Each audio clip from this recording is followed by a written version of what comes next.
Nýr meirihluti í Reykjavík ætlar á næstu 100 dögum að hefja endurskoðun samgöngusáttmálans, hætta við þéttingaráform í Grafarvogi og koma vinnustaðaleikskólum á koppinn. Ný borgarstjórn tók við í dag. Fuglar voru aflífaðir vegna smithættu eftir að brotist var inn í reykjabúið í Mosfellsbæ í fyrrinótt.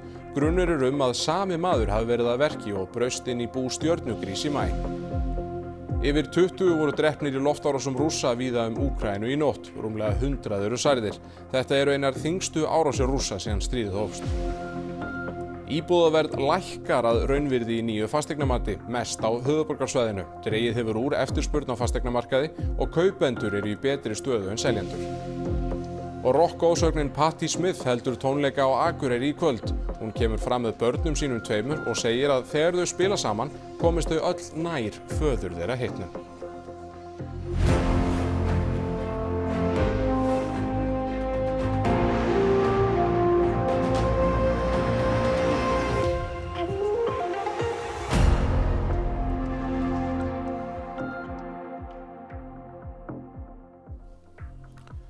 Gott kvöld. Nýr meirihluti í Reykjavík ætlar að ráðast í hátt í 200 verkefni á kjörtímabilinu og nýr borgarstjóri vill að borgarbúar veiti þeim aðhald. Hún ætlar að finna eigin leið til að gegna embættinu.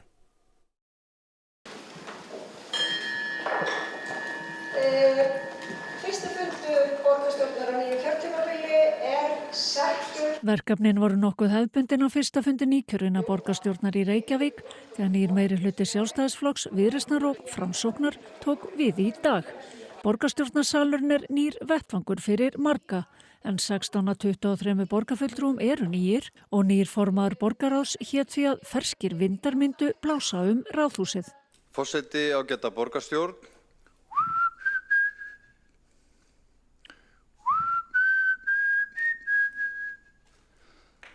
Þarna heyrðum við byrjunina á laginu Wind of Change. Og það var kosið borgarstjóra, forseta borgarstjórnar og formann borgarráðs. Kosið í ráð og tillögur ræddar og afgreiddar. Þá komið að dálítið mikilvægu máli. Það þriðji liður á dagskrá sem kosning borgarstjóra til loka þessa kjörtímabils. Hildur Björnsdóttir réttkjörin borgarstjóri með 12 atkvæðum. Og svo afhenti fráfarandi borgarstjóri eftirmanni sínu lykilinn að skrifstofu borgarstjóra. Kæra Hildur, bara mikið heiður fyrir mig að fá að afhenda þér lykilinn hér. Glæstan kosningarsigur og bara ég veit að þú ert fyrir þessu komin. Þetta er mjög flókið starf, við erum svolítið góð við hana og ég held að eftir öll að standa með Hildi meðan hún komist inn í þetta. Já, viltu gefa nýjum borgarstjóra eitthvað ráð? Já, ég hef bara sagt henni að ég tilbúin til þess að gefa henni öll þau ráð sem ég kann að geta gefið. Ég mun alveg hiklaust þiggja það. Þannig að ég get auðvitað dregið margt af svona fyrri borgarstjórum en svo vil ég auðvitað vera bara svona mín eigin típa af borgarstjóra og gera þetta líka á þann hátt sem ég til best. Eitthvað svona eftirsjá hjá þér, eitthvað sem þú hefði viljað klára með fráfarandi meirihluta sem ekki tókst? Bara að fá lengri tíma. Það hefði verið það sem ég hefði viljað. Nýji meirihlutin opnaði vefsíðu á hádegi, verkefnalistin.is, þar sem útlistið eru öll verkefnin í nýjum meirihluta sáttmála. Þau eru alls 190 talsins og sumum á að ljúka á 100 dögum, öðrum á 12 mánuðum og enn öðrum næstu 4 árin. Meirihlutin vill ljúka 31 verkefni næstu 100 dagana, eða fyrir 10. september og meðal þeirra að hefja viðræður vinnustaðaleikskóla, endurskoða samgöngusáttmálan, afnema reglur hámarksfjölda bílastæða, hætta við þéttingaráform í Grafarvogi, endurskoða deiliskipulag við Suðurlandsbraut, fækka millistjórnendum og flagga íslenska fánanum á hverjum degi við Ráðhúsið. Já, þetta er raunhæft og við einsettum okkur að lofa engu sem við getum ekki staðið við. Það náttúrulega gott fyrir okkur í minnihlutanum að geta fylgst með hvernig þeim gengur þannig að við munum halda þeim vel við efnið. Það sumt þarna sem gott og við munum styðja. Sjáum við fyrir ykkur að veita mikið aðhald þið borgarfulltrúar Miðflokksins? Bara eins og þarf, en viljum samt styrkja öll þau góðu mál sem að gera borgarbúum gott. Við erum með tillögu fyrir fundinum núna að stofna stýrihóp sem heldur utan hagræðingaraðgerðir og stjórnkerfisbreytingar sem eiga að gera verkum að við draugum úr sóun í borgarkerfinu og aukum skilvirkni og auðvitað koma launakjör borgarfulltrúa þar undir. Við erum í þjónustu við borgarbúa og tökum það alvarlega. Rannsóknarnefnd á að kanna aðstæður barna sem vistuð voru á einkaheimilum. Frumvarp forsætisráðherra var afgreitt úr ríkisstjórn í morgun og verður brátt lagt fyrir þingið. Frumvarp sanngirnisbætur verður lagt fram í haust. Heimilið Bakkakot verður rannsakað en einnig önnur heimili þar sem börn voru vistuð á vegum hins opinbera. Þetta nýmæli, þannig að þess að í gegnum tíðina hefur þetta einskorðast við opinber meðferðarheimili. En það skiptir máli að við sköpum þarna rými til þess að bæði gera úttekt á barnaverndarkerfinu aftur í tíman en líka til þess að fólk fái tækifæri til að segja sína sögu. Frumvarpið verður næst lagt fyrir þingið og vonast Kristrún til að það verði samþykkt fyrir þinglok. Rannsóknarnefndin hefur störfum leið og frumvarpið verður samþykkt. Kristrún á von á því að vinna nefndarinnar taki talsverðan tíma. Nefndin hefur heimildir til 3 ára og mögulegt að hún verði framlengt. Þetta snýr ekki bara Bakkakoti, þetta snýr almennt að einkaheimilum og það eru fleiri heimili sem að verða eflaust þarna undir en Bakkakot verður auðvitað kannski með fyrstu málun sem verða tekið fyrir. Frumvarpið kveður á að aðbúnaður barna sem voru vistuð á einkaheimilum 1947 til 2002 verði skoðaður. Rannsóknarnefndinni verða veittar heimildir til þess að kalla eftir persónuupplýsingum. Einnig stendur til að frumvarp sanngirnisbætur verði lagt fram í haust sem nær til fleiri heimila en Bakkakots. Það unnið með þeim hætti að það getur í raun hver sem telur sig hafa orðið fyrir miska af hálfu hins opinbera sem barn, sótt þarna. Það þarf ekki sjálfstæð rannsókn að hafa átt sér stað. Út í heim, Rússlandsher drap að minnstakosti 22 þar af 2 börn í loftárásum víða Úkraínu í nótt. 130 eru særðir. Árásirnar voru með þeim umfangsmestu síðan innrásarstríð Rússa hófst fyrir 4 árum. Zelenski Úkraínuforseti varaði við því í gær að stórfelldar árásir væru yfirvofandi og stjórnvöld í Rússlandi hótuðu í síðustu viku að gera kerfisbundnar árásir. Úkraínuher segir að Rússar hafi skotið yfir 600 árásardrónum og tugum eldflauga á landið í nótt. Þar á meðal flugum sem erfitt sé að stöðva með loftvarnakerfi. Íbúar eru orðnir langþreyttir á stanslausum árásum. Я вышла в коридор с телефоном. И тут я не успела опомниться, как уже мне на голову все это свалилось, стекло и все, и дверь вышибла. Выскочила в парадное, мужа начала звать, он из комнаты, там его тоже, говорит, вынесло волной.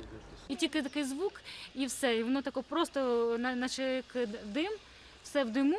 І ми присіли з малою, я її тако прикрила, їй ще камінь, чи щось, якийсь оскол, камінь, якийсь не камінь, чи оце щось від будинку, напевно, впало.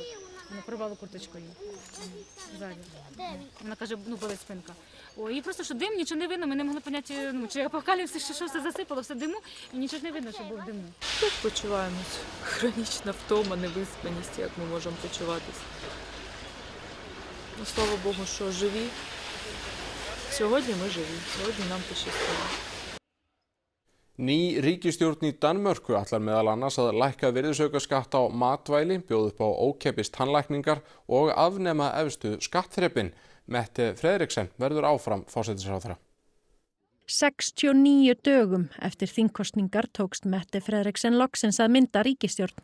Jafnaðarmenn, Moderaterna, Sósíalíski þjóðarflokkurinn og Radikale náðu saman ríkisstjórn frá miðju til vinstri.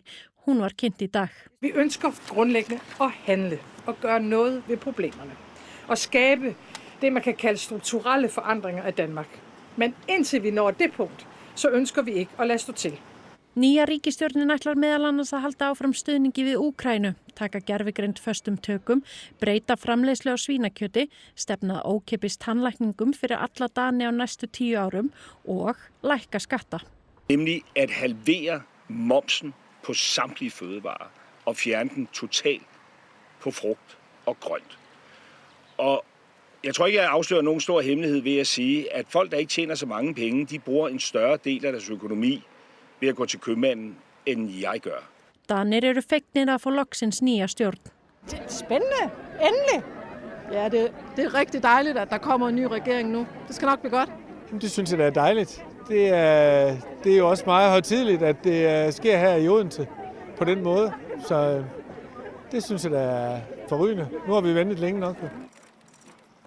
Hingað heim, brotist var inn í öll 4 húsin á Reykjabúinu í Mosfellsbæ í fyrrinótt.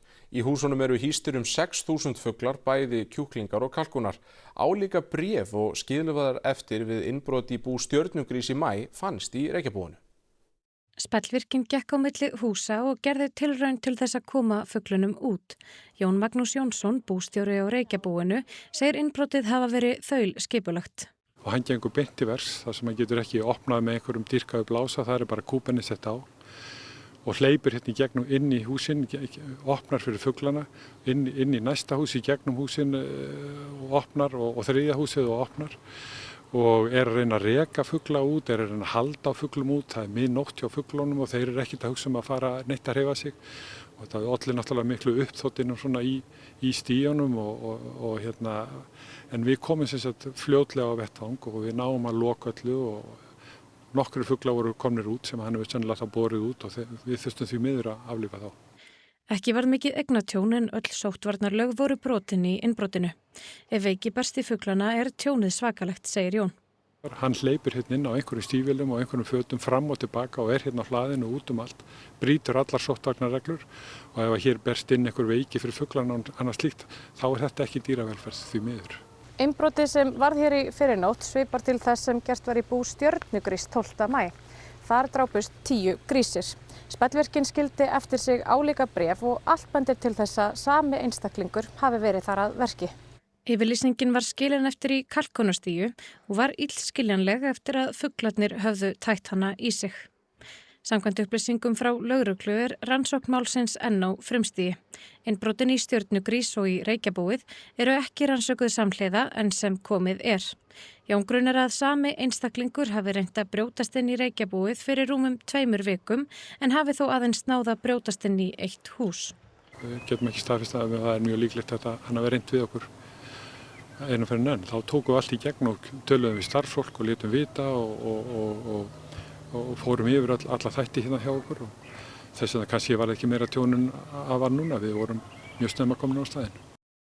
Íslenska krónan rót óstöðuleika í íslensku efnahagslífi, frekar en að hún stuðli sem slíka góðum lífskjörum. Þetta segir fyrrverandi aðalhagfræðingur OECD. Hún fór fyrir hópi erlendra fræðimanna sem vann skýrslu fyrir stjórnvöld valkosti Íslands í gjaldmiðlamálum. Rættir við hana í Kastljósi í kvöld.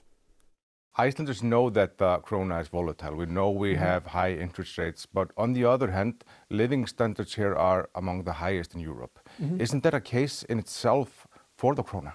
So I think we again have to, the high living standards in Iceland come from a variety of sources. The krona itself actually is a source of, again, volatility. Volatility is not something that people like. It means that they don't know exactly how high their living standards are because you've got volatility in prices, you've got high inflation, you've got high interest rates. So when we think about the high level of, the high level of income and equality of income in Iceland, it has to do with the underlying structure of the labor market. It also comes from having a lot of labor mobility across borders. And I think we have to think about how much that labor mobility enables Icelanders to have this high standard of living. Yfir í annars. Dregið hefur úr umsvifum á fasteignamarkaði og íbúðaverð lækkar víða að raunvirði samkvæmt nýju fasteignamati. Hagfræðingur segir að minni eftirspurn og háir vextir skýri þessa þróun. Húsnæðis- og mannvirkjastofnun kynnti í dag fasteignamat fyrir 2027. Matið hækkar 2,1% sem mun minni hækkun en undanfarin ár. Í fyrra hækkaði matið 9,2% og tæp 20% 2023. Hækkunin það lítil að hún ekki að halda í við verðbólgu og það skila sér í raunlækkun á milli ára. Þetta raunvirðis lækkun en 12 mánaða breyting vísitölu neysluverðs í febrúar á þessu ári var 5,2%. Þannig að þetta lækkun. Það ekki frekar óvenjulegt að það sé raunvirðis lækkun? Sko í fyrra þá var breytingin aðeins önnur en fasteignamatið árið 2025 það var mögulega svona með sambærilegum hætti fyrir íbúðahúsnæði. Íbúðarhúsnæði hækkar minnst eða 1,2% að meðaltali á landinu öllu, atvinnuhúsnæði hækkar 4,8% og sumarhús 4,7%. Þetta fasteignamat sýnir að fasteignamarkaðurinn hefur verið að kólna á síðustu misserum og þar af leiðandi verður fasteignamatið að það mun hækka minna heldur en það hefur gert á síðustu árum og verður því minni stofn til fasteignagjalda, þar af leiðandi minna svigrúm fyrir sveitarfélögin til að hækka fasteignagjöld og líka þá að minna veðrými hækkar minna heldur en hefur gert áður. Minni eftirspurn og versnandi lánakjör skýra þessa þróun að miklu leyti. Og nýjar fasteignir hafa verið að seljast illa núna í meira en 1 ár. En það sem kannski mikilvægast að í öllum flokkunum sjáum við kólnun. Þannig að þetta kólnun sem á sér stað heilt yfir á öllum markaðnum núna. En kannski fyrir ári síðan, ef þú hefur spurt mig þá var þetta mun meira bundið við nýbyggingar. Fasteignamatið hækkar mismikið eftir landshlutum, mest á Vestfjörðum eða 5,4% að meðaltali, næst mest á Norðurlandi eystra 4,7% og á Austurlandi 4,4%. Á Vesturlandi hækkar fasteignamat 4%, á Norðurlandi vestra 3,3% og 2,9% á Suðurlandi. Næst minnsta hækkunin á Suðurnesjum 2,2%. Og minnst hún á höfuðborgarsvæðinu eða 1,5%. Formaður félags fasteignasala segir að þrátt fyrir minnkandi umsvif sé ekki hægt að tala frost á markaði. Þetta fasteignamat sýnir bara raunstöðu á markaði sem við vissum nú þegar að fasteignamarkaðurinn hefur verið í nokkrum hægagangi undanfarin misseri og þar af leiðandi ekkert nýtt sem kemur á óvart. Kólnun á markaði? Það hefur hægst á markaðnum. En það ennþá talsverð virkni á honum. Þetta kaupendamarkaður eða seljendamarkaður þessa stundina? Þetta búið að vera kaupendamarkaður en það þetta bara svona heilt yfir og svo þetta bara mjög misjafnt eftir eignum hvernig markaðurinn að haga sér. Stúlka sem getin var með sæði danska sæðisgjafans Kjelds og ber lífshættulega stökkbreytingu hefur fengið krabbamein 2 svar á lífsleiðinni. Hún ein af rúmlega 200 börnum sem getin voru með sæði mannsins áður en það var tekið úr notkun. Det der kan jeg godt huske. Det der plaster og sonden. Det var ikke så rart. Så gik jeg på børnehave med den der dulut i næsen. Júlí Espen var 4 ára þegar hún greindist fyrst með krabbamein. Hún með stökkbreytingu á geni TP53 sem hún erfði frá sæðisgjafanum Kjeld. Kastljós fjallaði ítarlega mál Kjelds ásamt hópi rannsóknarblaðamanna Sambands evrópskra sjónvarpsstöðva í 14 löndum í desember. Hann var full frískur þegar hann gaf sæði til Evrópska sæðisbankans í Kaupmannahöfn 2005. Fyrir tæpum 3 árum kom í ljós að hann með sjaldgæfa genastökkbreytingu sem mikil hætta á að valdi krabbameini. Sæði hans var tekið úr notkun 2023 en hafði þá meðal annars verið sent til frjósemisstofunar Art Medica á Íslandi. Vitað 4 börn sem getin voru með sæði mannsins hér á landi. 1 þeirra ekki með stökkbreytinguna en ekki upplýsingar hinn 3. Í nýrri umfjöllun danska ríkisútvarpsins DR kemur í ljós að 210 börn hið minnsta hafi verið getin með sæði Kjelds. Mette Jespen, móðir Júlí, ein þeirra sem notuðu sæði hans. Júlí fik en bule på siden af halsen. Engang bange. Jeg har angst. Rigtig angst for at miste hende. Da jeg havde fået at vide dengang, at jeg blev insemineret, at der ville maks være 12-15 børn af den samme donor.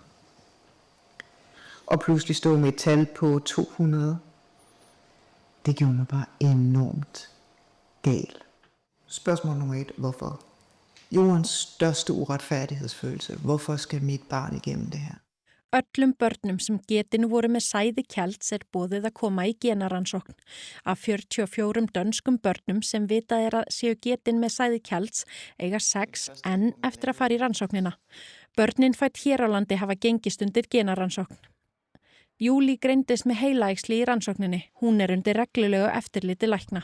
Det har været livsændrende for mig jo. At få den her scanning og få det her mulighed. Hvem ved, ellers havde jeg måske ikke været her i dag. Hermálanefnd Atlantshafsbandalagsins, sem æðsta hernaðar yfirvald NATO, heimsótti norðanverða Vestfirði í dag. Varaformaður nefndarinnar segir hlutverk Íslands innan NATO enn mikilvægari en áður. Töf varð á heimsókn nefndarinnar hingað vestur í morgun vegna þoku. Nú hins vegar skyggni gott hér á Bolafjalli, en nefndin ekki komin hingað upp vegna útsýnisins. Heldur til þess að skoða ratsjárstöðuna hér á Bolafjalli. And we're here in Iceland because Iceland is a founding member of NATO, and because of that, they are a great host and provide coherence to exercises like Arctic Sentry, the air surveillance, the operations that are ongoing here in the Arctic and in the high north. Has the role of Iceland changed in NATO recently? Well, the security situation has changed. Iceland's role continues to be a crucial ally, especially in the Arctic and in the high north, and all of the operations that are ongoing here across the area of operations, providing surveillance so that we can maintain 360-degree security across the NATO alliance. Þetta mjög mikilvægt tækifæri fyrir okkur að bara koma á framfæri því sem við erum að leggja til í bandalaginu og sýna okkar sér aðstöðu og sér stöðu innan bandalagsins sem held. Tengist þetta eitthvað mögulegum auknum umsvifum NATO hér á landi? Það vissilega aukinn áhugi á Íslandi víða og heimsóknin líka tengist þessari uppbyggingu sem hefur orðið hér á undanfarnum árum. The Minister of Defense in the USA has decided to cut funds to NATO. What's your opinion of that? Well, I of course work for NATO, so I am here as a NATO alliance member. What I will share that in NATO, what we have seen across the alliance is multiple countries have now increased capacity and capabilities that may or may not be any longer required for the alliance so that the United States can then focus on the Indo-Pacific. Yfir í allt annað, tónlistarkonan Patti Smith á landinu og hélt tónleika í Eldborgarsal Hörpu á sunnudag. En í kvöld heldur hún tónleika í Hofi á Akureyri og þar Sigur Óli Sigurðsson fréttamaður. Ja, Sigur Óli, þetta ekki fyrsta sinn sem Patti Smith kemur fram hér á landi. Nei, hún hefur komið margoft til landsins og elskar að vera á landinu. Hún tók alla fjölskylduna með sér í þetta skipti og megum við eiga von á því að sjá börnin hennar, Jessie og Jackson, með henni á sviðinu í kvöld. Patti, sem stundum kölluð guðmóðir punksins, að koma fram á Akureyri í fyrsta sinn og spurðu við hana af hverju hún hér núna. Well, we were invited and I think it's wonderful to play in a new town. It's a big city and you know, we've played in Reykjavik many times, and also the drive here was so rewarding. The drive was like its own adventure.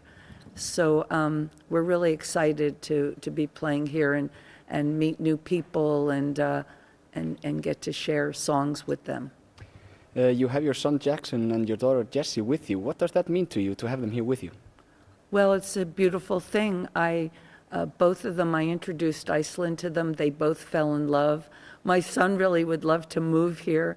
Both of them have visited Iceland without me on their own. And to actually play with the two of them here is wonderful, not only because they're fine musicians, but because they magnify their late father, and we feel very close to him when we all play together. And so we're all playing in a place that we love together. Það hefur ekki alltaf verið auðvelt að fá stór nöfn í tónlistarbransanum til landsins og hvað þá til Akureyrar. Hjá mér Kristín Sóley Björnsdóttir, viðburðarstjóri hjá Menningarfélaginu. Kristín, hvernig kemur þetta til? Jú, Patti hafði bara mjög mikinn áhuga á því að halda tónleika einhvers staðar annars staðar en á höfuðborgarsvæðinu og tónleikahaldarinn hennar hér á landi, sá sem að flytur hana inn, ákvað þá að bjóða henni upp á Akureyri og hana langaði mjög mikið til þess að koma hingað. Þannig að við erum mjög heppin að fá hana hingað í Hof til okkar í kvöld. Hvaða þýðingu hefur það fyrir Menningarfélag að fá svona stórt nafn til að halda tónleika í bænum? Þetta hefur náttúrulega bara gríðarlega mikla þýðingu af því að það sýnir bara að húsið okkar Hof getur tekið á móti fólki allstað frá í heiminum og við getum boðið fólki hér út á landi og víðar því að hér að koma gestir frá útlöndum sem að fylgja Patti. til þess að bara njóta tónlistar í þessu frábæra húsi sem Hof er. Og hvað verða margir áhorfendur hérna í Hamraborgarsalnum í kvöld? Það er fullt upp í rjáfur, það eru 509 manns í salnum og bara allir kátir og glaðir og hlakka til. Og hverju með áhorfendur búast við af partí í kvöld? Ég held að þau með búast við bara einhverju einstökum töfrum. Þessi kona er náttúrulega á sínu 80 ára aldursári og hún heldur bara fólkinu í heljargreipum og með ánægju og það verða allir glaðir. Takk fyrir þetta Kristín og við kveðjum hérðan úr Hofi á Akureyri. Takk fyrir það Sigurólfur Sigurðsson fyrir norðan. Patti Smith, annálaður Íslandsvinur. Kíkjum þá hvað verður í Kastljósi í kvöld.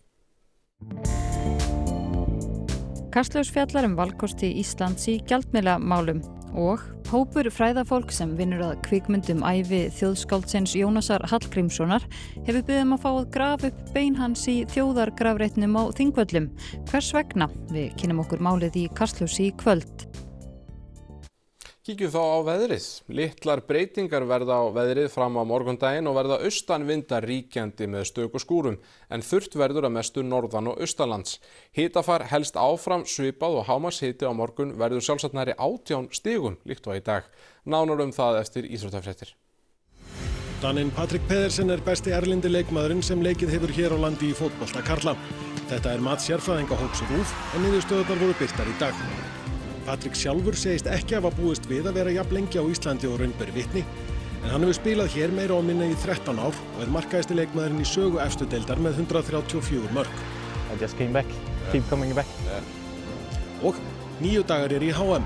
Sum liði spila vináttuleiki þessa dagana á meðan önnur koma sér fyrir í æfingabúðum sínum í grennd við leikstaði mótsins, þar á meðal heimsmeistararnir frá Argentínu. Íþróttir eftir andartak. Rifjum þá upp helstu fréttir. Nýr meirihluti í Reykjavík ætlar á næstu 100 dögum að hefja endurskoðun samgöngusáttmálans, hætta við þéttingaráform í Grafarvogi og koma vinnustaða leikskólum á koppinn. Ný borgarstjórn tók við í dag. Fuglar voru aflífaðir vegna smithættu eftir að brotist var inn í Reykjabúið í Mosfellsbæ í fyrrinótt. Grunur er að sami maður hafi verið að verki og braust inn í bú Stjörnugrís í maí. Yfir 20 voru drepnir í loftárásum Rússa víða Úkraínu í nótt, rúmlega 100 eru særðir. Þetta eru einar þyngstu árásir Rússa síðan stríðið hófst. Íbúðaverð lækkar að raunvirði í nýju fasteignamati, mest á höfuðborgarsvæðinu. Dregið hefur úr eftirspurn á fasteignamarkaði og kaupendur eru í betri stöðu en seljendur. Og rock-góðsögnin Patti Smith heldur tónleika á Akureyri í kvöld. Hún kemur fram með börnum sínum tveimur og segir að þegar þau spila saman komist þau öll nær föður þeirra hitnum. Þá kom að lokum hjá okkur í bili. Við minnum á samfélagsmiðlareikninga fréttastofunnar á Instagram og TikTok @RÚVfréttir. Þar birtast fréttir og ýmislegt annað skemmtilegt efni. Kveðjum að sinni, verið sæl.